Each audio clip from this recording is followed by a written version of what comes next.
Matapang ang mensahe ni Pangulong Bongbong Marcos kontra korupsyon sa kanyang ika-4 na SONA. Live mula sa Batasang Pambansa, sa frontline ng balitang yan, si Maricel Halili. Mase.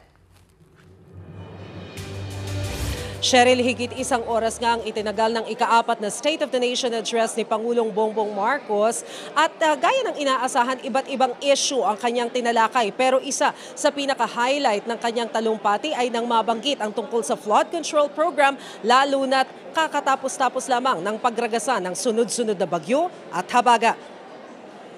Dismayado si Pangulong Bongbong Marcos sa flood control projects. Sabi ni PBBM, may mga kickback sa mga proyektong ito. Kaya utos niya sa Department of Public Works and Highways i-review ang mga ito. Narito ang pahayag ni Pangulong Marcos. Kitang-kita ko na maraming proyekto para sa flood control ay palpak at gumuho. Kaya sa mga nakikipagsabuatan upang kunin ang pondo ng bayan at nakawin ang kinabukasan ng ating mga mamamayan, mahiya naman kayo sa inyong kapwa Pilipino. Mahiya naman kayo sa mga kabahayan nating naanod o nalubog sa mga pagbaha. Mahiya naman kayo lalo sa mga anak natin na magmamana sa mga utang na ginawa ninyo na binulsan nyo lang ang pera.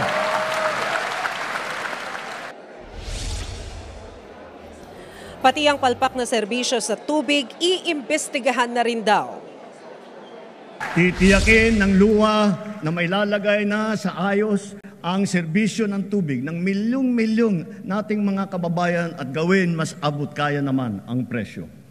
Higit sa lahat, titiyakin natin mapapanagot ang mga nagpabaya at nagkulang sa mahalagang serbisyong publiko na ito. Pinaaaksyonan din ni Pangulong Bongbong Marcos ang matinding problema sa supply ng kuryente sa ilang bahagi ng bansa, partikular sa Siquijor.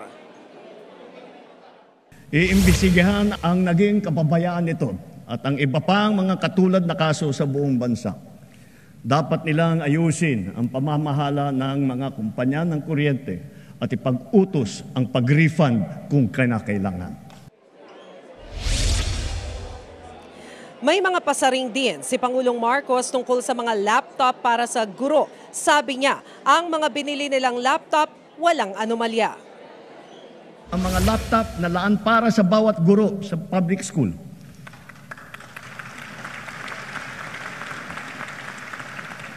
Tiniyak natin na walang anomalya sa pagbili ng mga laptop na ito.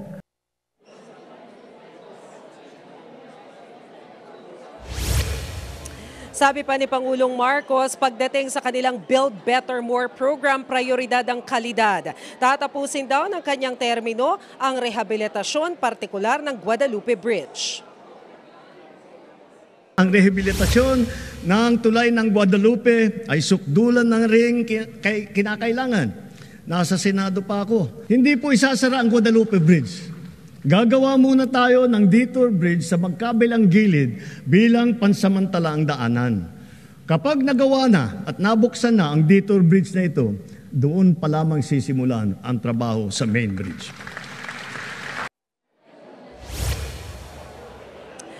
Napatunayan na rin umano ng kanyang administrasyon na pwede ang 20 pesos kada kilo ng bigas.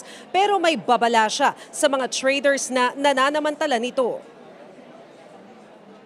Napatunayan na natin na kaya na natin ang 20 pesos sa bawat kilo ng bigas nang hindi malulugi ang ating mga magsasaka. Ilulunsad na natin ito sa buong bansa sa pamamagitan ng daan-daang kadiwa store at center sa iba't ibang lokal ng pamahalaan. Binabalaan ko ang mga trader na magtatangkang magmanipula ng presyo ng palay o ng bigas o manloloko ng mga magsasaka. Hahabulin namin kayo dahil ang trato namin sa inyong ginagawa ay tinuturing naming economic sabotage. Hindi rin pinalagpas ni Pangulong Bongbong Marcos ang usapin tungkol sa missing sabungeros. Meron siyang babala sa mga taong nasa likod nito. Narito ang kanyang pahayag. Hahabulin at pananagutin natin ang mga utak at mga sangkot, civilian man o opisyal.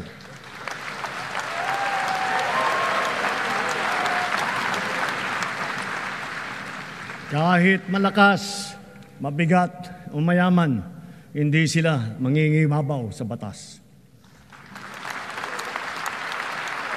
Higit sa lahat, ipararamdam natin sa mga salarin ang bigat ng parusa sa karumal-dumal na krimen ng mga ito.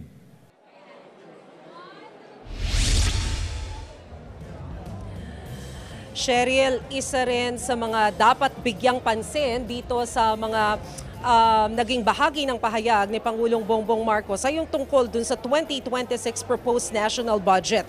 Malinaw bago nagtapos ang talumpati ng Pangulo na hindi niya aaprubahan ang anumang uri daw ng budget para sa 2026 na hindi naka-align doon sa national expenditure programs o yung mga ilalatag na proyekto ng pamahalaan. Matatandaan kasi natin na nitong 2025, isa yan sa naging issue ng Malacanang dahil naaprubahan yung budget na mukhang hindi naman nila inaasahan. Cheryl? Maraming salamat, Maricel Halili. Mga kapatid, Cheryl Cosing po. Maging maalam at may pakialam sa mga napapanahong issue at headlines. Mag-follow at mag-subscribe na sa social media pages ng News 5.